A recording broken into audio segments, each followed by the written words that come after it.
Grande Alisson Mascaro, tudo bem? Querido Leonardo, boa tarde, uma alegria revê-lo e rever a todas e todos da TV 247. Prazer revê-lo mais uma vez. A gente está aqui sempre, né, no começo de cada mês, e é fundamental esse diálogo para a gente traçar um panorama aí do que vem pela frente. Bom, o Alisson, gente, ele sempre me dá um tema, né, principal, em geral, nessas lives. Ele faz uma introdução e depois eu vou pontuando com algumas questões, né? O tema colocado dessa vez é exatamente isso que a Daiane já apresentou, se é possível mudar o país por meio das instituições. E essa é a aposta, na verdade, do Partido dos Trabalhadores, do presidente Lula. Foi a aposta da presidente Dilma Rousseff também, mas sempre esbarra em determinados limites também, né? Eu vou ler esse comentário aqui do Levi dizendo: o Alisson nos dá horizontes para além da democracia liberal, porque as cartas do capitalismo decisivas não ficam sob nosso alcance. Então, Alisson, já te passo para uma primeira palavra e depois eu vou fazendo as minhas intervenções aqui. Vamos lá. Querido Leonardo, mais uma vez, uma alegria estar com você, com a Daiane querida, com todas e todos da TV 247, nestas entrevistas mensais, nestas reflexões que nos possibilitam pensar o nosso tempo e mesmo apontar horizontes para a nossa caminhada de luta. Eu penso que todas e todos que aqui estamos temos um desejo de transformação. Isso é fundamental na medida em que a maioria da sociedade não deseja transformar as condições já dadas. Tragicamente, o capitalismo conseguiu no mundo inteiro fazer com que as pessoas desejem manter esta estrutura social. Então, quando se pergunta para alguém o que este alguém quer na sua vida, na vida dos outros, na sociedade, as pessoas respondem palavras como ordem. E ordem é a manutenção das coisas como estão. Esta ordem, não outra ordem. As pessoas não pedem outra ordem, pedem esta, o reforço desta ordem. Esta visão de mundo é a visão que nós podemos chamar de conservadora. Ela conserva a sociedade como está. Esta visão de mundo conservadora também pode ser chamada de liberal. E muita gente talvez escuta essa palavra liberal, as pessoas já vão usando no dia a dia, e, quiçá, não saibam o exato termo do que isto representa. Nas sociedades capitalistas, desde o final do século XVIII, início do século XIX até hoje, aquele argumento sempre reiterado para organizar esta sociedade, para pôr ordem nessa sociedade, é o de dizer que esta sociedade capitalista garante a propriedade dos proprietários e a liberdade das pessoas de venderem sua força de trabalho, de comprarem sua força de trabalho, de fazerem negócios. Isto é o que se chama de liberalismo, uma garantia da propriedade privada e a garantia de que qualquer pessoa contrate o que bem quiser com qualquer outra pessoa. Esse liberalismo é a doutrina e o modo de organização das burguesias no mundo inteiro. Via de regra, quando não há grande sobressalto, o mundo é liberal. O mundo se organiza mediante as instituições põem leis, as leis garantem o respeito aos contratos, esses contratos devem ser cumpridos, cada qual contrate o que quiser, e este liberalismo evita até mesmo questões como as dos direitos sociais. Então, quando Getúlio Vargas promulgou a CLT, Consolidação das Leis Trabalhistas, os liberais foram contra essa consolidação porque ela dizia assim: não se pode explorar o trabalhador infinitamente, tem que se pagar um salário mínimo, não pode trabalhar 24 horas por dia, tem que ter um teto de trabalho. Esta visão os liberais não gostam, porque pensam que cada qual contrata o que bem quiser. Se alguém aceitar trabalhar 24 horas por dia, todos os dias, ele que assinou um contrato e assim seja feito. Pois bem, essa visão de mundo liberal é a visão que acredita nas instituições, porque, obviamente, as instituições não são as instituições apenas. Não é um ponto final que vem aí. São as instituições da sociedade capitalista. Então, o Estado, os tribunais, o direito, tudo isso garante uma certa ordem, que é a ordem do capital. Os exércitos garantem a ordem do capital. Quando alguém diz assim, eu defendo as instituições, eu defendo a ordem, está pensando nestas instituições, nesta ordem sob a qual vivemos. De vez em quando a burguesia não aguenta viver sob as instituições, porque as instituições são burguesas, mas de vez em quando a burguesia precisa sangrar a sociedade para além das próprias instituições. Então, é a posição reacionária, que é também burguesa, só que é de extrema direita, não é só de direita como é a posição liberal. Essa posição de extrema direita percebe que, em alguns momentos, as próprias instituições não dão sangue o suficiente para essa vampirização da própria sociedade. E então vem o fascismo, vem o nazismo, vem as ditaduras militares, como a do Brasil em 1964, a de Pinochet no Chile e tantas outras mais, de tal modo que a burguesia sempre joga entre duas margens.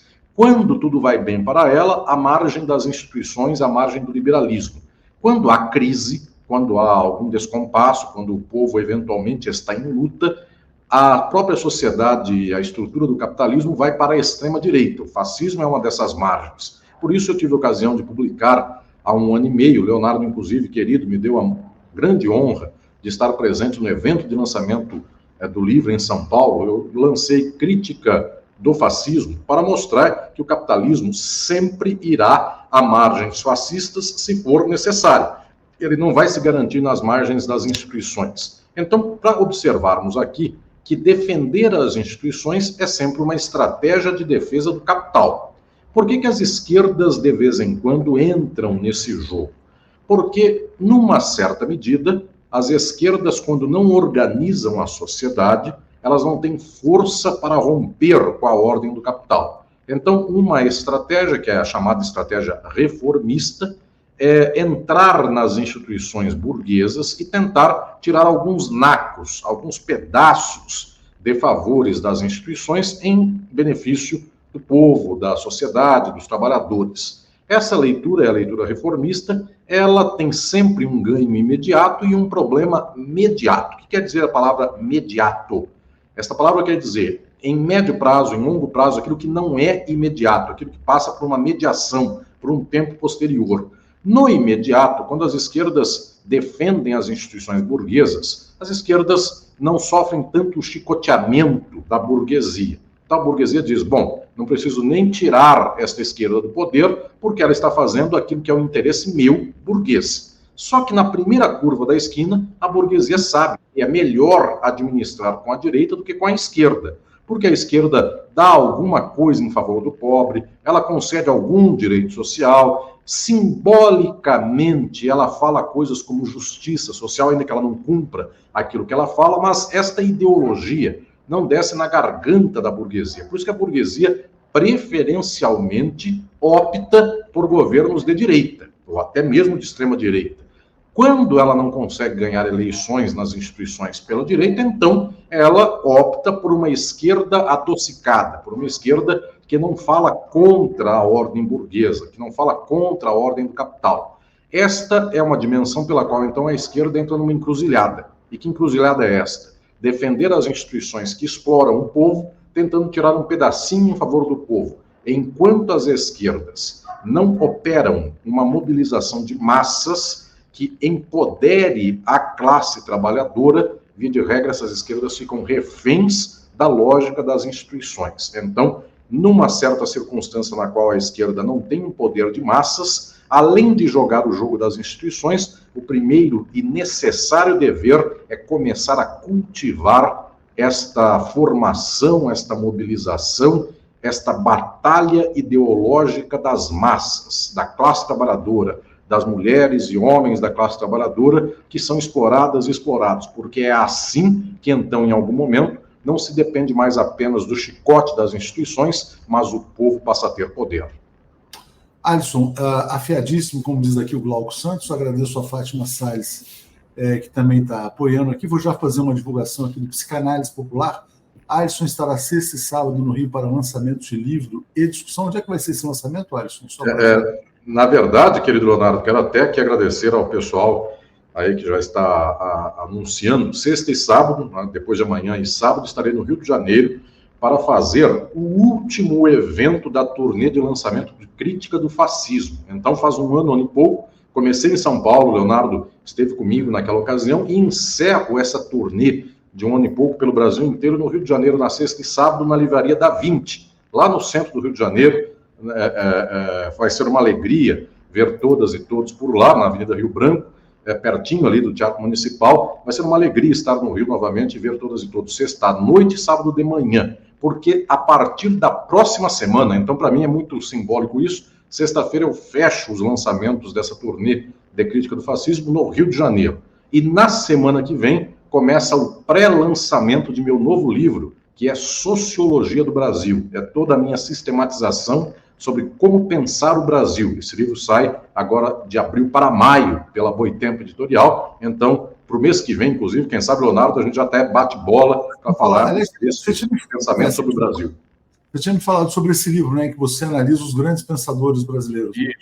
Isso. Eu faço um inventário, um sistema de todos os grandes pensadores e pensadoras do Brasil. Então, pessoas fundamentais, outros deles que são os pensadores de direita. Eu faço um sistema de todas essas mais expressivas leituras e faço um mapa e faço um sistema para que a nossa leitura e o nosso leitor possam começar a caminhar neste quadro de compreensão sobre o Brasil. Então, eu trago desde pensadores que são de direita e apropriados muito frequentemente pela direita, como o Gilberto Freire e outros mais, mas trago também pensadores muito importantes da crítica, como o próprio Florestan Fernandes, um pensador incontornável do pensamento crítico, cujo final de vida, inclusive, foi muito engajado no marxismo, nas questões da crítica ao capitalismo. Então, trago Florestan Fernandes, Lélia Gonzalez, Rui Mauro Marini, tanta gente importante para pensarmos o quadro da sociedade brasileira. Então, mês que vem, começa esta turnê de Sociologia do Brasil. Alisson, pegando esse comentário aqui do Bruno Ferreira, quando ele fala assim, é preciso organizar o desejo pelo comunismo. Vamos baixar um pouco assim, quer dizer, vamos dizer assim, a barra e botar assim, é preciso organizar o desejo pelo socialismo, que seja, né? E você falou que essa ordem, né, quer dizer, essa ordem capitalista, liberal, ela impõe o seu desejo, nas pessoas, né, o desejo de manutenção e de reprodução dessa ordem. Aí eu vou te dar um exemplo concreto, quer dizer, o governo Lula lançou um programa para tentar trazer os motoristas de aplicativo, entregadores, para a Seguridade Social. E isso tem sido um problema para o governo, né? Porque esses profissionais se veem como empresários, empreendedores, etc. e tal, e tem aquela visão de que o governo quer fazer dinheiro nas nossas costas, né? E arrecadar em cima da gente. E não a visão de que está se construindo um futuro melhor. Porque, na verdade, assim, quer dizer, a ideologia que está prevalecendo no Brasil é a ideologia da selva, né? De como se dar bem no menor espaço de tempo possível, o mais rápido possível. Como é que você vê, vamos dizer assim, os limites dessa tentativa de oferecer ganhos pontuais para as pessoas diante da ideologia dominante, que é de vencer na selva, né? Que é o que a gente vê aí, pelo menos, a maioria das pessoas. Eu tenho ficado impressionado, Alisson, quando eu converso com pessoas mais jovens também, como essa ideologia se espalhou, né? Ontem mesmo, por acaso, eu encontrei um rapaz que veio falar comigo, porque assiste a TV 247, assiste o Pepe Escobar, né, acompanha e tal, e aí veio me falar que ele é do MBL. Eu falei, o que você é do MBL? E aí a gente foi entendendo, quer dizer, então, tem uma base social liberal no Brasil que nos assiste, mas ao mesmo tempo mantém esses princípios da ideologia, dessa ordem que a gente vive hoje. Querido Leonardo, nós já perdemos. O tempo histórico nosso é um tempo que foi domado, que foi tomado às mãos e foi pavimentado pelo pensamento burguês, de um modo avassalador. Eu não vou dizer que é de um modo total, porque nós temos aqui pessoas que nos acompanham, pessoas queridas, que escutam uma entrevista como esta e torcem para mudar o mundo, torcem para transformar a estrutura social. Você, querido Leonardo, com toda a trajetória, que eu tenho tanta alegria de fazer parte dela, do 247, de anos, aqui há um espaço que não é um espaço tomado pelo pensamento liberal, pelo pensamento hegemônico. Então, há ilhas, há pessoas que estão desenvolvendo lutas, que estão desenvolvendo ideias. Eu posso dizer, inclusive, para mim, dessa alegria de passar um ano e alguns meses fazendo uma turnê nacional do Crítica do Fascismo, e comecei em São Paulo, fiz no Rio de Janeiro, fiz pelo Brasil de norte a sul e vou acabar no Rio de Janeiro. O ano passado eu acabei um ano em Belo Horizonte e agora acabo a turnê nacional no Rio de Janeiro, e quantas centenas e milhares de pessoas eu encontro com um sonho muito grande, com um brilho no olho de querer mudar o mundo. Então, não estou desconhecendo a existência de tanta gente. O que estou dizendo é que somos minoritários, porque efetivamente um jovem, uma jovem com 15, 18, 20 anos de idade, o modo pelo qual estas pessoas entendem o mundo é um modo liberal, é um modo burguês. E por variadas razões isso se dá. Em primeiro lugar, esta que é talvez a mais material, a mais concreta das razões, é que se a sociedade é burguesa, as pessoas pensam de modo burguês. Então, as ideias dominantes de um tempo são as ideias da classe dominante de um tempo. Marx já apontava isso no século XIX. Se nós vivemos na nossa vida tudo medido por mercadoria, qualquer coisa que nós temos à mão é obtida por dinheiro, as pessoas desde muito cedo percebem que elas têm que se virar para ter dinheiro.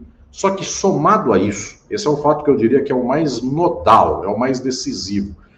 Nesses anos em que eu dou entrevista aqui para o querido Leonardo e para todas e todos da TV 247, eu quase sempre nem começo a entrevista por essa reflexão, que ela é muito dolorosa. Vivemos no capitalismo, o capitalismo organiza a nossa mente, a nossa ideologia. Eu começo sempre de um ponto pelo qual eu tenho que dar a todas as pessoas que me acompanham alguma esperança. Porque se eu disser que qualquer sociedade capitalista, a ideologia é capitalista, as pessoas escutam isso e elas se sentem muito pequenas e muito frágeis perto desta totalidade. Eu nunca explico assim. Isso é uma verdade. Só que eu explico mediante um ponto que ele pode servir, eu diria, de engate inicial de luta. Além de vivermos numa sociedade capitalista onde tudo é medido pelo dinheiro, então nós começamos a pensar em dinheiro, o dinheiro é a estratégia da vida, a pessoa faz um curso ou não faz curso, faz um trabalho, faz um negócio, tendo a expectativa do lucro, tendo a expectativa do dinheiro, isso é o capitalismo. Mas além disso, por que também uma pessoa que sabe que vivemos numa sociedade capitalista, que tudo é pago, porque esta pessoa cultiva isso? Ela poderia reconhecer que nós vivemos no capitalismo, que para pagar, para comprar a comida com o suor do seu rosto, essa pessoa precisa, então, se vender, tudo é dinheiro. Ela pode reconhecer isso e ela pode dizer, eu sei que essa é a ideologia do capitalismo, mas eu não a quero, eu quero romper com essa ideologia. Por que as pessoas não fazem isso, no entanto? Agora eu dou o primeiro ponto para que você que me acompanha não se sinta soterrado por uma montanha que diga assim, não sei nem como é que eu faço para mudar o mundo. Agora eu começo a dizer, é porque além de vivermos sob a ideologia do capital, que é material, concreta, esta ideologia, ela põe em nossa mente, ela constitui a nossa mente para pensar exatamente nos termos estritos dessa ideologia, mediante aparelhos ideológicos. Vejamos nós, uma pessoa com 10 anos de idade, 5 anos de idade, já entendeu que tudo é dinheiro, porque eu dou aqui o exemplo, hoje é uma quarta-feira, início do mês de abril de 2024, só para constar aqui para a história, nós tivemos semana passada a Páscoa. Nesse domingo, foi o domingo de Páscoa. Uma criança de 5 anos, em 2024, semana passada, que passou com a mãe na rua e olhou uma vitrine de mercado, de loja, e viu um ovo de Páscoa, um ovo de chocolate. Essa criança que pediu o ovo de Páscoa para a mãe lhe disse, eu não tenho como comprar porque está caro.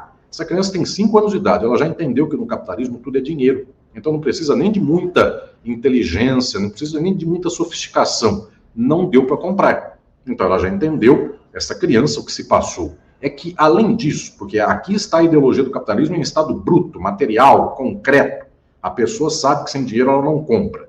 Eu conheci uma pessoa uma vez que me disse assim, professor Alisson, eu fui uma criança muito pobre, eu andava no mercado com a minha mãe e quando a gente passava na gôndola de chocolate, eu não olhava para a parte de cima da gôndola onde havia os chocolates caros, eu só olhava na parte de baixo onde havia chocolate de 50 centavos, R$1, porque eu não podia comprar este, minha mãe não compraria sequer esse, mas eu nunca olhei na de cima, porque nem imaginava na minha cabeça que eu tivesse desejo de poder ter aquilo, porque eu não tinha na mão. Isso é a ideologia do capital em estado bruto. Só que olhem a diferença. Essa criança com 5 anos entendeu que tudo é dinheiro.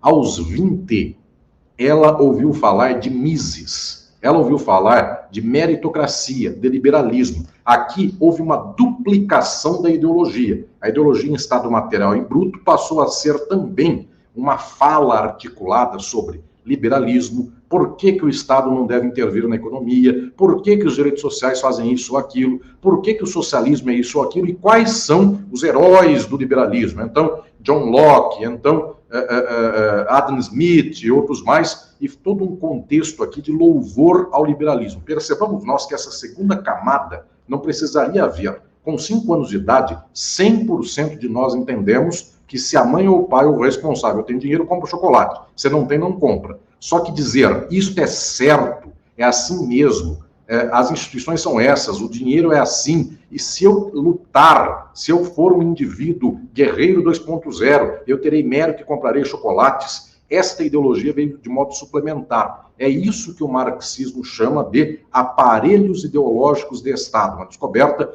do grande filósofo marxista Louis Althusser, conforme nós dizemos aqui. É aqui que eu começo a dar para vocês que me acompanham, queridas e queridos, um primeiro engate. Porque que nós vivamos sob o regime do dinheiro, isso é compulsório no capitalismo. Só que nós vivermos sob o regime do dinheiro e pensarmos em liberalismo, como o Leonardo falou aí, o jovem que pertence a um desses movimentos liberais. Por que isto? Porque aqui veio o aparelho ideológico, porque ele, com 15 anos de idade, pingou no celular dele, pelo algoritmo, não uma informação para ver o Brasil 247, pingou uma informação de algoritmo para ver umas dessas desgraças que fizeram com que ele, em algum momento, tivesse a cabeça acomodada, estabelecida de um modo pleno para uma leitura de mundo liberal. Então, são os aparelhos ideológicos. Quando eu digo que a nossa janela histórica é muito exígua, é muito pequena, é porque nós devemos muito urgentemente tentar abrir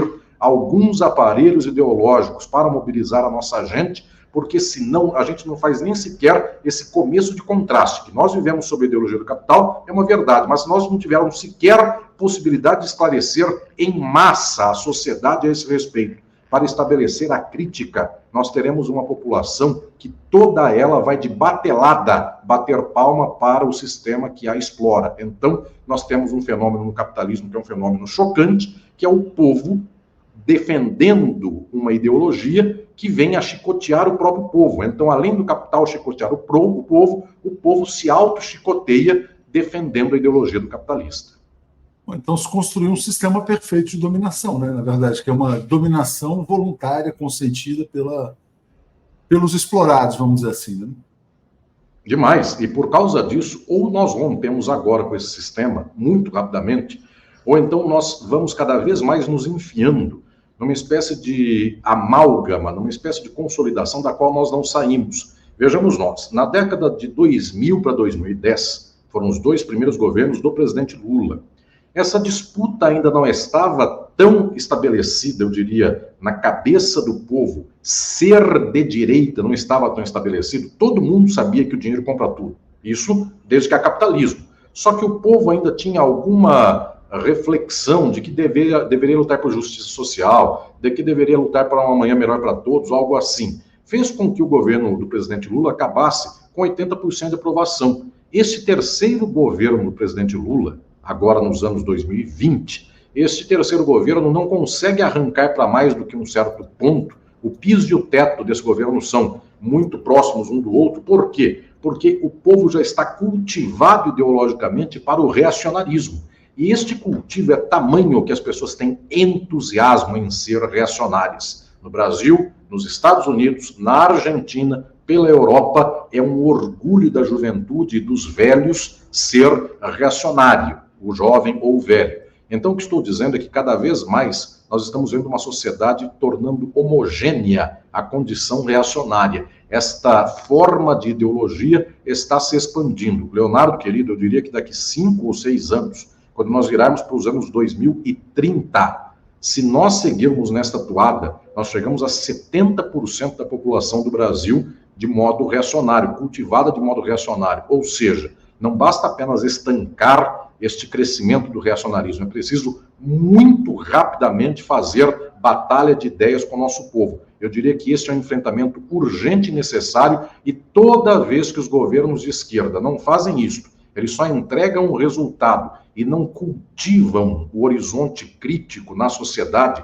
eles vão entregando o resultado, entregando, e a sociedade é indiferente para isso, porque coisas como Deus, meritocracia, o que é meu, não tem que dividir com ninguém, não foi política pública que me deu, foi o fato de que eu acordei de manhã e trabalhei até de noite, esta lógica, que é o que fez o Leonardo, inclusive, lembrar aqui do trabalhador de aplicativo, para o qual qualquer política pública é infensa, não mexe com o horizonte dele. Esta leitura de mundo, enquanto este trabalhador de aplicativo não receber o algoritmo tão sofisticado quanto que ele recebe, porque ele não recebe da direita ou da extrema-direita um algoritmo dizendo assim, vou lhe dar um texto do Mises. Ele recebe um vídeo bonito, ele recebe uma fala direta, com entusiasmo, e via de regra a esquerda nunca fala com entusiasmo sobre a esquerda. Ela fala assim, olha a política que eu estou fazendo, só. Ela não tem uma pauta muito, eu diria, elaborada, tampouco tem recurso tecnológico para tanto. Então, enquanto houver alguém falando de modo grandioso sobre ser de direita, com tecnologia, com algoritmo a favor, e a esquerda chora, lastima por que o povo não entende a importância das políticas públicas, nós estamos perdendo fragorosamente. Ou seja, ou agora na virada dos anos 2020, no meado dos anos 2020, nós de fato alicerçamos uma enorme batalha por pensamento crítico na sociedade brasileira, estadunidense, argentina, europeia, latino-americana, por todo o mundo. Ou a gente começa esse grande movimento, daqui 10 anos, a gente é tão minoritário que o mundo inteiro passa a ser como a Europa no tempo entre guerras, entre a Primeira e a Segunda Guerra Mundial, que ela foi de batelada para o fascismo. A Margarete fala falta comunicação, mas é muito mais do que comunicação, né? E as pessoas, quando falam em comunicação, o governo não está conseguindo comunicar os seus ganhos, benefícios, etc. e tal. O que você está colocando vai muito além de meramente divulgação. Você está falando de uma disputa ideológica, né, Alisson? Sim, claro que eventualmente, eu não vou aqui descer aos termos específicos, alguém pode dizer, mas também falta comunicação estrito sensu de que nós precisamos ter uma tecnologia moderna, um drone para fazer uma imagem tal e qual, porque os outros usam drone melhor. Tudo isto está ok. Nenhuma disputa fundamental da sociedade capitalista, já dizia o filósofo Anselm Iap, nenhuma disputa fundamental do capitalismo é por causa de tecnologia. Então, se alguém disser assim, a câmera que a direita usa é uma câmera que tem não sei quantos megapixels e da esquerda tem metade disso, hei de concordar que deve ficar, de fato, uma imagem mais bonitinha, a imagem quando é usada com uma câmera melhor. Então, existem, obviamente, questões de comunicação que devem ser pensadas. Minha questão é muito mais profunda do que esta, porque mesmo com o melhor microfone, mesmo com a melhor qualidade de tecnologia, ainda assim há um problema estrutural enquanto nós não pudermos falar contra o capitalismo. Enquanto não sair da boca da esquerda o horizonte do socialismo, nós não temos fala possível. Então, toda vez que nós ficamos nesse jogo de defender as instituições, defender a ordem e tentar corrigir as instituições, a ordem,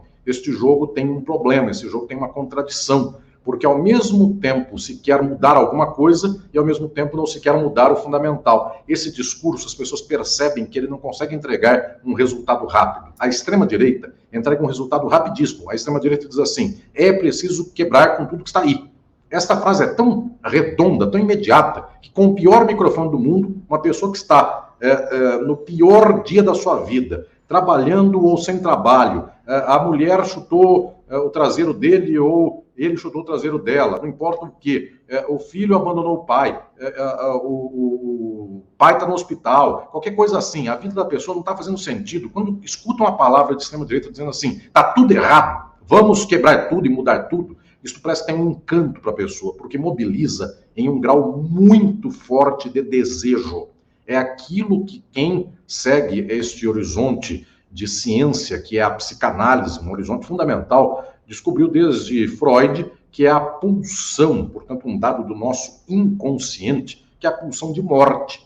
Muitas vezes na vida, nós somos orientados por esta pulsão de morte. Está tudo errado. Então, a pessoa quer enfiar a cabeça num buraco, quando ela não consegue dar conta do dia a dia. Observemos nós que a extrema-direita entrega literalmente o resultado do gozo da pulsão de morte. Desde Hitler, desde Mussolini, até os dias de hoje. Matar. Houve um militar, um cidadão de muita pouca cultura, que um dia, na Espanha do general Franco, quando veio a haver este horrendo golpe reacionário, deste horrendo fascista que foi Franco, um cidadão chegou na melhor universidade da Espanha, estava por lá Miguel de Unamuno, o maior filósofo da Espanha, eventualmente de todos os tempos, no começo do século XX, estava dando aula, um homem pacífico.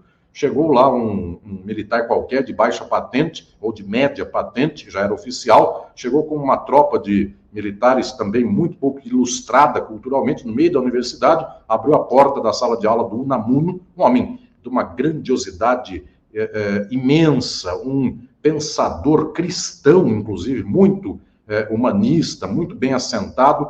Abriram a porta e disseram: o senhor está preso e todo mundo daqui tem que sair desta aula porque acabou a classe. E então o Unamuno, espantado, viu este cidadão, esse militar de média patente, gritar assim: viva la muerte, viva a morte. É isso aí, é a pulsão de morte. Acabou com ideia, acabou com inteligência. E observem quanto para as pessoas médias uma narrativa como essa faz sentido. Agora eu vou lhes explicar porque a ideologia tem um peso impactante no inconsciente. Quantos brasileiros e brasileiras nunca puderam chegar ao final do ensino médio que sabe pensar na universidade? Quando eu contei a história de Miguel de Unamuno, o filósofo, para muita gente, o filósofo soa uma coisa muito exótica e uma coisa que oprime a vida dessa pessoa. Quantas pessoas, os filhos, não puderam entrar na universidade? Se entraram na universidade, porque hoje a universidade é mais aberta à população, saíram da universidade e continuam sem emprego. Quanta gente que tem o mesmo tipo de emprego do pai e da mãe, mas agora tem um diploma universitário. Olhem como é que falar de inteligência, falar de uma certa elite intelectual, oprime uma massa da população que não teve acesso a tudo isso.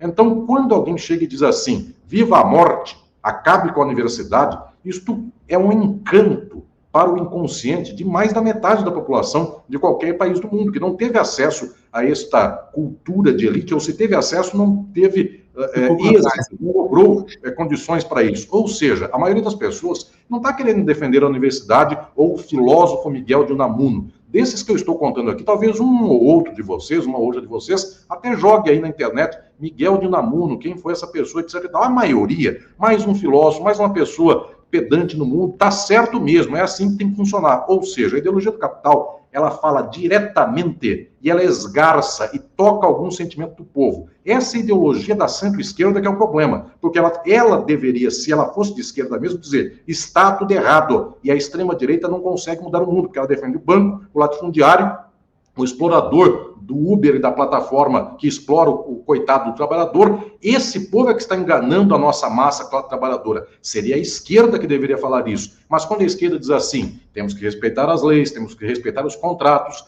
temos que manter o dólar na conta de R$5, temos que manter as contas públicas sem estourar o déficit fiscal para mais de 1,5%, quando a gente começa a falar coisas como essas, o povo começa a odiar uma coisa como tal, porque efetivamente essa gente que defende a cultura, as ideias, a universidade, que ampliou as bibliotecas, etc. e tal, o povo não lhe é dada a condição de vida para frequentar uma biblioteca. Alguém vai dizer: mas a biblioteca é pública, eu sei que é pública, mas a pessoa trabalha de manhã e está de noite. Ah, mas ela tem 1 hora por dia. Essa 1 hora por dia, se ela chegar numa biblioteca pública, ela não sabe o que fazer lá dentro. O ambiente oprime. O bibliotecário e a bibliotecária, por mais simpáticos que sejam, a pessoa não sabe o que fazer lá. Vai buscar o quê? Um livro? Que livro? Que livro vai buscar? O que vai fazer com aquilo? Ou seja, o WhatsApp ganha de lavada de qualquer biblioteca pública do Brasil. Se ganha de lavada, esse gatinho que fala bom dia, todo dia de manhã, é o tio e a tia que ficam mandando mensagem de gatinho, essa mensagem um dia vem: o gatinho com a bandeira do Brasil, o gatinho com a camiseta do Neymar, o gatinho com a camiseta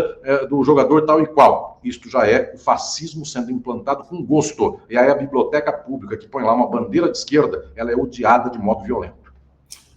Olha o que diz aqui Célis Brandão, né? Trabalhei na habitação da Prefeitura de Uberlândia, entregamos mais de 10 mil casas populares. Muita gente disse: foi Deus que me deu, né? Vou pegar esse comentário aqui da Ana Terra: como mudar a recente ideologia de que se trata da luta do bem, capitalismo contra o mau socialismo. Alisson, vamos lá. Se a esquerda não coloca esse horizonte utópico do socialismo, mesmo o eleitor de esquerda, ele acaba pensando o seguinte: bom, se a ordem é essa aí, quer dizer, como é que eu vou me dar bem? Né? Não sobra para as pessoas exatamente o se dar bem dentro dessa ordem?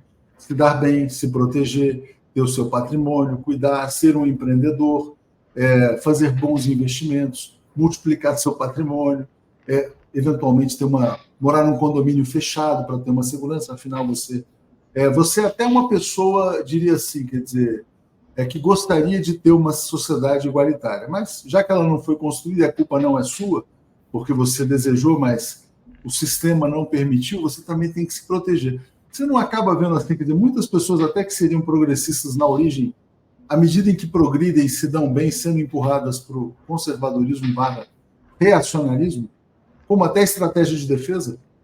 É que aí vão dois movimentos, querido Leonardo. Duas coisas acontecem aí. Uma delas é talvez mais típico que as classes médias tenham acesso a um horizonte de entendimento de como funciona a sociedade. Esse horizonte científico que é permitido pelos livros, pela conversa, pela participação em ambientes como, por exemplo, de partidos políticos, de movimentos sociais.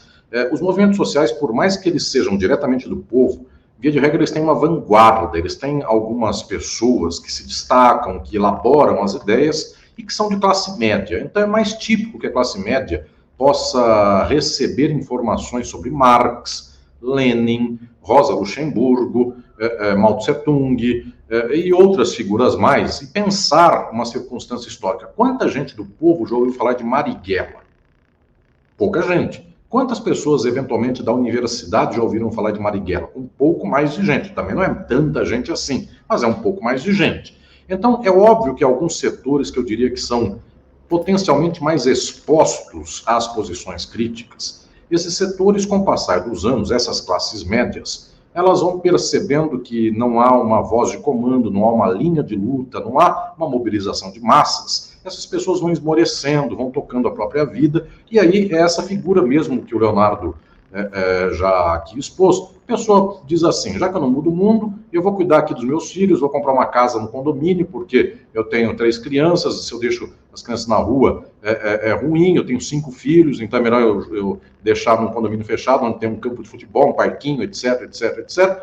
O cálculo da vida da pessoa é essa, e inclusive isso vai irritando o povo, porque essa gente que um dia partilhou do espaço da universidade, de uma fala de esquerda, uma fala crítica, vai se percebendo que com o passar dos anos, essas pessoas, porque eram já de classe média ou pertenceram, passaram pela universidade e algumas portas de trabalho se abrem, obviamente, de modo mais escancarado para essas pessoas, passa a haver aqui um discurso muito, eu diria, esquizofrênico para o povo, que é observar uma certa elite cultural, não necessariamente econômica, porque econômica é o capitalista, mas uma elite cultural, mas que ostenta um certo dinheiro, que para o povo é muito, mas para o capitalista não é nada. Uma viagem para o exterior, para o capitalista não é nada. Só que para o povão, uma pessoa de classe média que fez uma viagem para o exterior é muito, porque a maioria do povo nunca foi para o exterior, que dirá atravessou a fronteira de um estado. Então, quando alguém ostenta que foi ao exterior, ele tem até a dimensão de que ele foi de classe econômica, ele ficou 12 horas no avião, chegou lá, comeu uma comida da esquina, não pôde comer num bom restaurante, ele sabe que ele não teve grande dinheiro.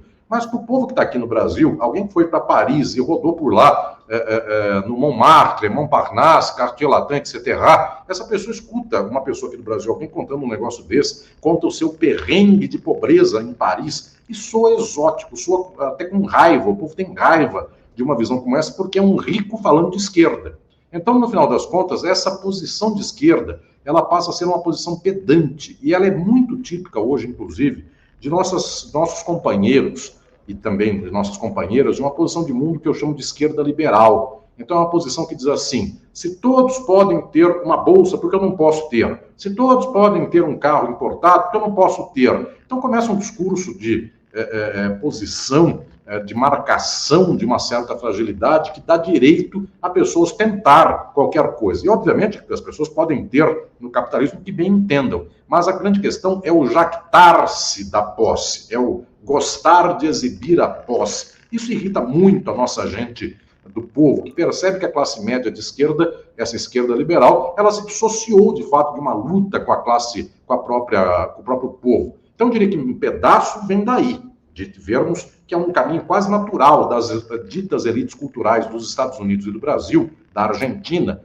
irem para a esquerda em um certo pedantismo contra o povo. Então, o Partido Democrata dos Estados Unidos é todo ele de uma fala dita progressista e é um povo que janta nos melhores restaurantes, enquanto o pobre de direita dos Estados Unidos come no fast food, fica com problema de saúde e tem uma obesidade por conta de questões de doenças advindas de más condições alimentares, de tal sorte que a classe média alta de Nova York, que come a comida saudável, sem sal, sem açúcar, ou algo assim, que adoça com mel, ou com açúcar da fruta, não importa o quê, essas coisas vão irritando o povo. O povo só pode comer um lanche de 10 minutos no McDonald's. E esse povo, via de regra, é de direita, porque não se reconhece com essa gente do Partido Democrata. Mesma coisa no Brasil, a mesma coisa na Argentina. Eu fiquei sabendo, Leonardo, hoje cedo, por você, inclusive, e nosso querido Zé Reinaldo Carvalho, vai um abraço aqui ao querido Zé Reinaldo, que este cidadão de extrema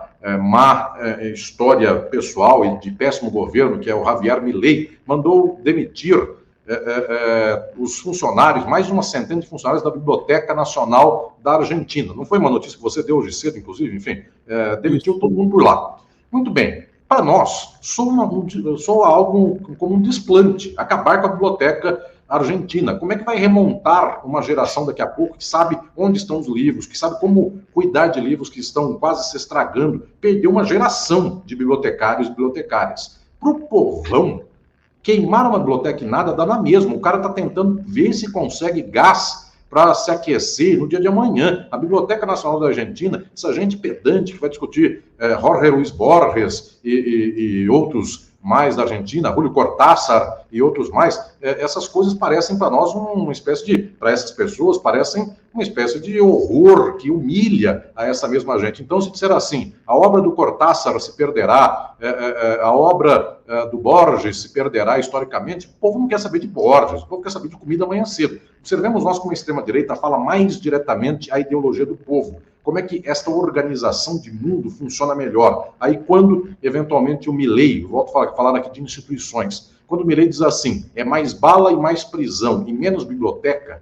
o povo entende que a organização do dia a dia dela funciona na base de chicote e prisão, não funciona na base de biblioteca. Então ele está falando alguma coisa que aguça um certo entendimento do povo. Enquanto nós falamos de biblioteca, o povo não vai atrás de biblioteca. Eu diria, o primeiro problema é esse, o primeiro movimento é esse. Um segundo movimento, querido Leonardo, é o de observarmos nós que efetivamente a parcela que ainda assim se engaja da esquerda, sem fazer pedantismo, sem ficar por aí recitando nomes à torto e direito, eventualmente sem também querer fazer aquilo que eu falo muitas vezes, cosplay de pobre, porque a pior coisa para o povo é ver a classe média fazendo cosplay de pobre, ou seja, é a figura, é a pessoa que não tem uma ruga no rosto, que nunca teve uma preocupação na vida, aquele rostinho padrão da riqueza e que vai lá com o povo e fala meia hora com o povo, dizendo, é nós, mano. A pessoa sabe falar inglês com sotaque de Houston e ela, no entanto, está dizendo para o outro, é nós, mano. Enfim, ela seria capaz de dizer, somos nós, cidadãos. Enfim, ela não fala sequer cidadões, ela fala cidadãos e ela vai pagar uma onda de pobre. E o pobre percebe que está fazendo alguma coisa ali forçada. Eu digo que muitas vezes é preciso falar com o povo com a sinceridade que a pessoa pode dar nesta contribuição. Eu falo aqui muitas vezes de paletó, que é minha vestimenta do cotidiano. Eu sou jurista.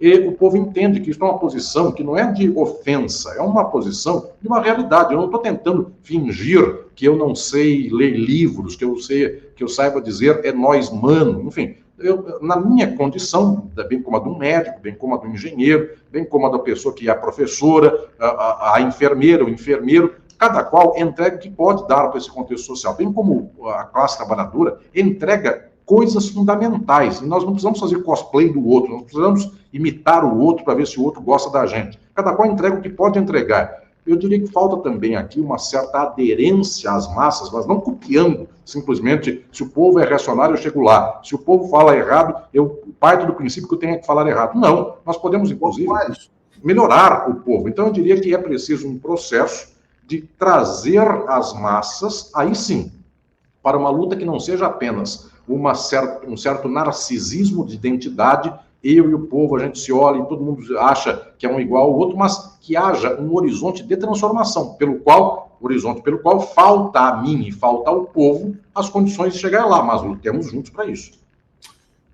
Eu queria trazer dois temas, então eu queria primeiro te fazer uma pergunta e depois trazer um artigo que chamou muito a minha atenção essa semana. Como a gente está com pouco tempo aqui, eu vou te pedir para tentar responder de uma maneira mais sintética. Uma coisa que me intrigou uma vez, eu estava batendo papo com um amigo que é de uma, digamos assim, uma classe social mais baixa. Eu tentando falar sobre os méritos do governo Lula, que o governo Lula governa para os mais pobres, etc. e tal, em contraposição ao governo Bolsonaro, que é um governo dos ricos para os ricos. E ele me respondeu assim, não, mas olha, se não cuidarem bem dos ricos, os pobres não têm oportunidade. E eu fiquei com isso na cabeça, quer dizer, como se o papel do governo, na visão do pobre, fosse, de fato, ele tendo a consciência de que o Bolsonaro era um governo para os ricos, mas os ricos é que têm que ser cuidados para que eles possam oferecer oportunidade para o Estado. Então, eu queria te pedir para falar sobre isso, depois quero trazer um outro assunto. Ideologia capitalista na veia, tanto do aparelho ideológico quanto de base material, porque a ideia de que alguém que é empregado de patrão pobre anda para trás, alguém que é empregado de patrão rico anda para frente. Essa ideia é uma ideia comum, que não é agora do Bolsonaro, é uma ideia frequente há décadas e séculos, ou seja, precisamos cultivar o bom explorador, para que ele andando bem, o explorado ande bem também. A grande questão aqui é a falta de um entendimento estrutural de que o mundo não precisa ser esse. Não preciso defender o senhor de escravizados dizendo se ele estiver bonzinho, ele chicoteia menos o escravizado. Preciso dizer, é preciso o fim da escravidão. E não simplesmente agradar ao bom senhor. Mas se a esquerda não coloca esse horizonte, vamos dizer assim, da emancipação, se o horizonte da esquerda oferecer migalhas, né, também a pessoa que está lá embaixo vai dizer o seguinte, quer dizer, então que o rico progrida para que a gente possa progredir camada por camada, né? O outro ponto que eu queria te trazer é o seguinte, quer dizer, o artigo que chamou mais a minha atenção nesse fim de semana foi esse aqui, publicado pela Folha de São Paulo. Eu até escrevi um... não é esse não, estou botando aqui o artigo errado. Cadê? Agora fugiu aqui, mas já vou achar e já vou botar aqui para você em um segundo. E a gente nem tem tempo de falar de Moro, inclusive, hein? Só para constar. A conversa está tão boa nesse nível que não vale a pena descer. Mas está 1 a 1, vai ser retomado, a gente pode ter uma outra oportunidade para falar sobre ele. Esse artigo aqui, ó, Lula por um triz, né, publicado pelo jornalista Fernando Canzian, da Folha, foi secretário de redação, editor de política e tal, cara bem graduado na Folha, bastante conhecido, né? E você falou hoje no programa que o Lula tem um teto alto e um piso alto. Então fica lá, quer dizer, a aprovação 30... Teto baixo e piso alto. Né? Isso, teto baixo, piso alto, exatamente. Então, a aprovação ali na casa dos 35, a reprovação na faixa dos 30, etc. e tal. Aprovação olhando só o ótimo e bom, né? Desconsiderando o regular. Aí ele colocou uma frase que chamou a minha atenção, que foi essa aqui que ele coloca no final.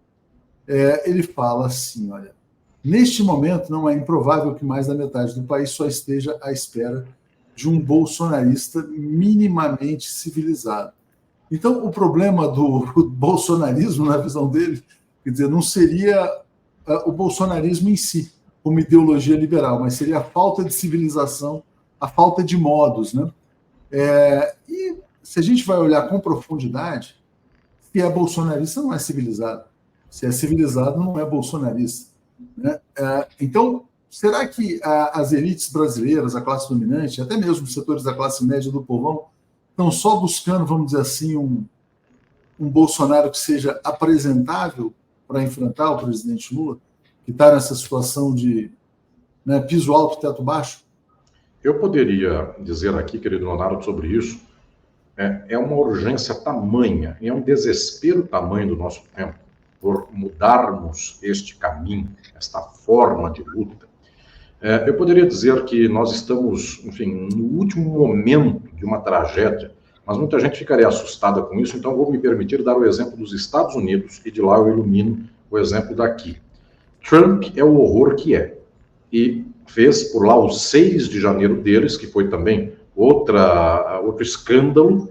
Mesmo assim, o Biden, mordendo e assoprando, e sem fazer aí muita coisa, eu diria, de câmbio estrutural da sociedade, o Biden tem o teto baixo, o piso alto e não sai do lugar. Muita gente não gosta do Trump, portanto pode ser Biden ou qualquer pessoa, pode ser um poste, não vota no Trump.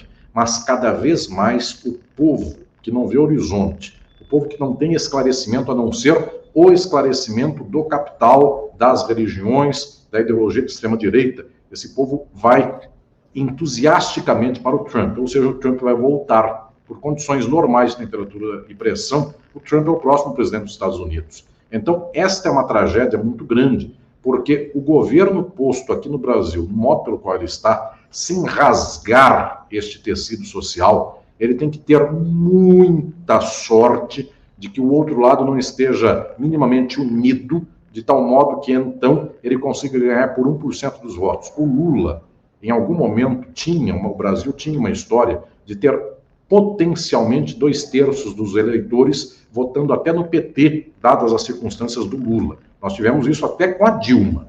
Hoje, nós temos meio a meio, ou seja, nós diminuímos a quantidade de gente que tem uma fácil disposição a uma certa esquerda. Essa gente foi levada para a direita e para a extrema-direita, porque também não é trocar Lula por Tucano, é trocar Lula por Bolsonaro, por quejandos, pessoas desse perfil.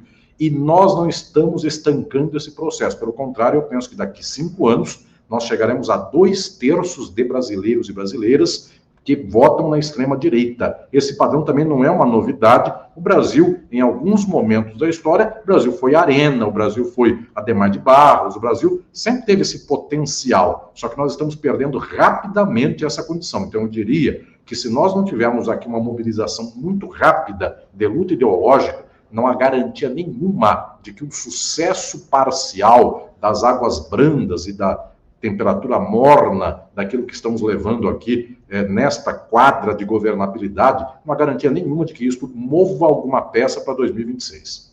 A impressão que dá, Alisson, é que a gente está tendo um refresco democrático nesse período, única e simplesmente pela dimensão política do Lula, pelo tamanho político deste personagem. Né?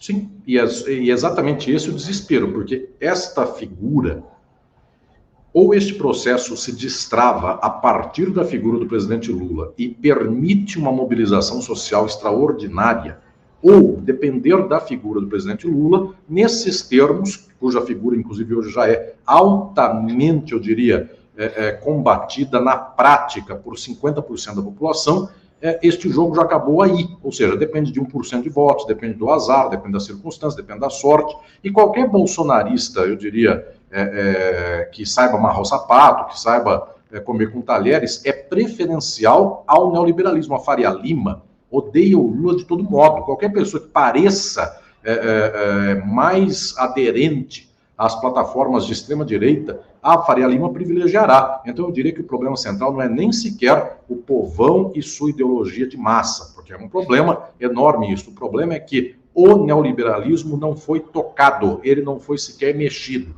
Os tribunais, eu quero só concluir isso, Leonardo, porque com isso eu fecho, inclusive, as ideias, inclusive, do tema de hoje. Os tribunais continuam lavajatistas, a prova é essa. Pode dar certo de que o Moro seja cassado? Pode dar certo. É até provável no Tribunal Superior. Mas, nas primeiras instâncias, continua tudo mais ou menos a mesma coisa. Nada aconteceu, a Vaza Jato não modificou o padrão de compreensão do judiciário.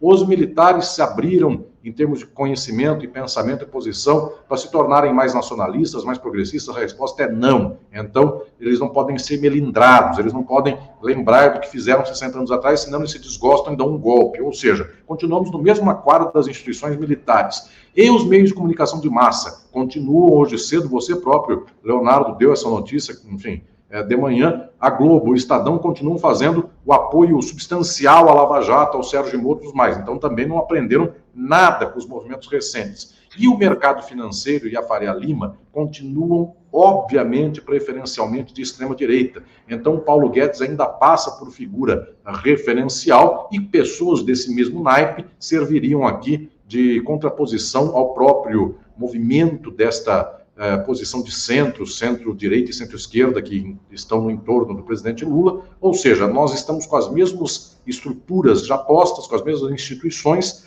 falta mobilização de romper com isso. Nós temos 2 anos para fazer isso, ou então nunca mais, num médio prazo, condições de esquerda voltam. A privatização vai ser atroz a partir de 2026, é um negócio enorme para a Faria Lima. Então, vai dar uma melhoradinha na Petrobras, vai eventualmente refazer alguma coisa aí da energia elétrica de São Paulo, do Rio de Janeiro, de outros lugares, para daqui a pouco fazer um banquete maravilhoso para o capital e o povão batendo palma contra isso. E quando bate palma em favor disso, melhor dizendo, bate palma contra si mesmo e se chicoteia a si próprio. Ou seja, são 2 anos para levar muito a sociedade à esquerda, ou então nós passaremos uma geração inteira sem vermos nada que não seja a extrema-direita.